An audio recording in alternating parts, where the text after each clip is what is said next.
भाव विशुद्ध हुए बिना कैसा त्याग विराग।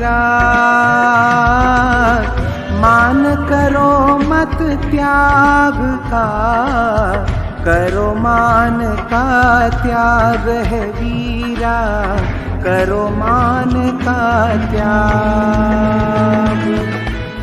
जबकि धर्म समझने की चीज थोड़ी, ये तो आत्मसात करने की वस्तु है, क्योंकि वस्तु स्वभाव धर्म है, वस्तु का स्वभाव धर्म है। धर्म में तो हमारे रोम रोम में बसता है।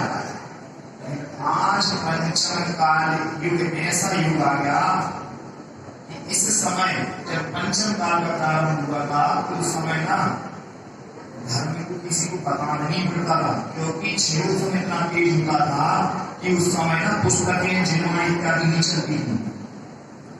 उस समय तो मुनियों के द्वारा इतना क्षेत्र था कि उसमें किसी भी प्रकार की जिनवाणी नहीं है।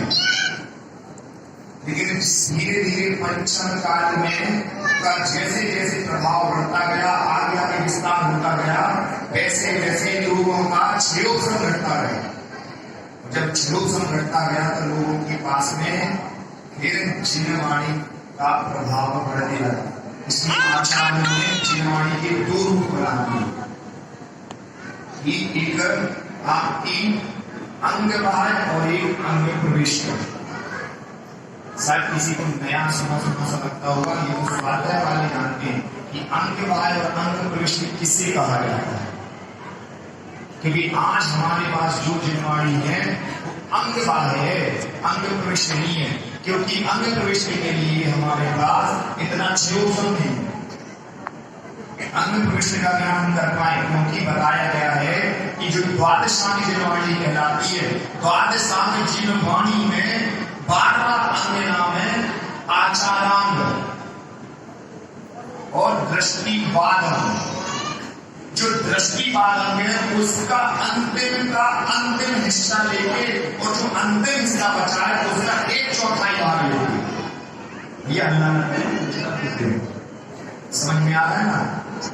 दृष्टिवादम में बताया गया है 12 अंग, उस 12वें अंग में भी अंतिम से अंतिम जो अंग बचा, यानी कहना चाहिए एक प्रकार से कि जो अध्याय होते हैं ना, हमें अध्याय के रूप में कुल मिला के लास्ट का अध्याय बस, जिसमें कि 5000 श्लोक प्रमाण, कितने 5000 श्लोक प्रमाण, 5000 श्लोक मात्र प्रमाण में हमारा पूरा का पूरा उनकी श्लोकों में से उनके अर्थ किए गए, तो 5000 श्लोकों में से मात्र हमें प्रथमानुग ग्रंथ मिला है।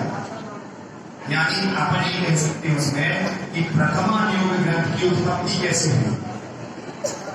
कोई भी पूछे थे जैनियों से कि आपके प्रथमानुग ग्रंथ है, प्रथमानुग ग्रंथ कौन से हैं? के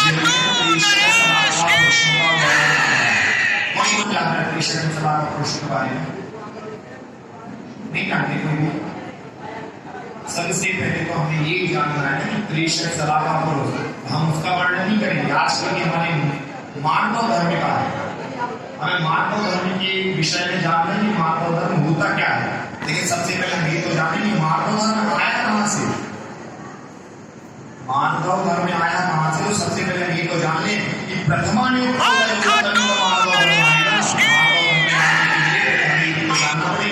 कि हमारे जो शास्त्र में वो 4 रूपों में बांटे, और 4 रूपों में हमने सबसे पहला ग्रंथ रखा प्रथमानुग। और प्रथमानुग ग्रंथ रखने में हमें ये भी पता होना चाहिए कि इसकी उत्पत्ति स्थान क्या है, क्योंकि आपको देखो आपका क्षेत्र, दूसरी बात है आपका पंचम काल में जन्म लेना, ये बता रहे हैं कि आपका इतना पुण्यबल नहीं है।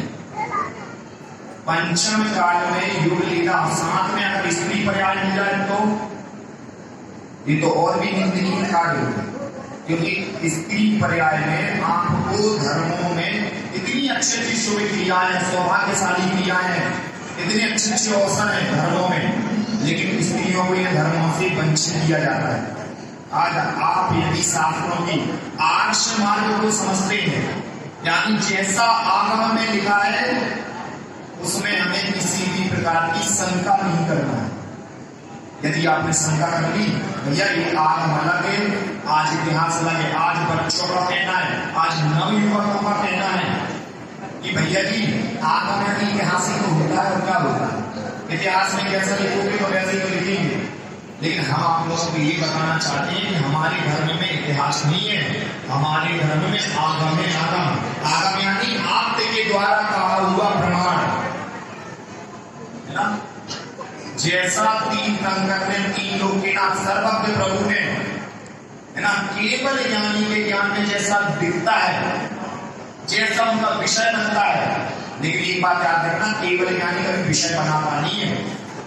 विषय से मतलब समझ लो ना, वो जैसे इन सब चीजों को देखने की कोशिश नहीं करता है। उनके ज्ञान में तो दर्पण पट यानी दर्पण के समान दिखता है। जैसे दर्पण रख दिया जाए ना सामने, और दर्पण सामने रखा रहेगा, जब तक चेहरा देखोगे तो चेहरा तो दिखाएगा, लेकिन अगर जो सामने जितनी चीज होगी दूर दूर तक उसमें जितना चलेगा तो दर्पण क्या उसमें कुछ करता ही। दर्पण तो रखा है, उसमें तुम आ रहे जा रहे हो, उससे दर्पण को कोई चीज भी नहीं लेना, दर्पण को इससे कोई मतलब नहीं।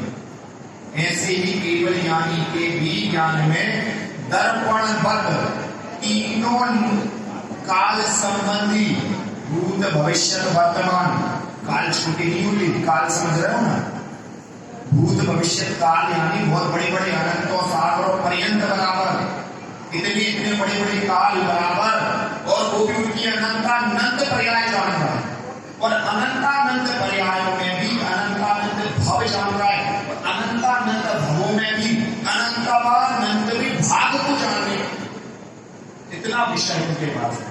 समझ में आ रहा है।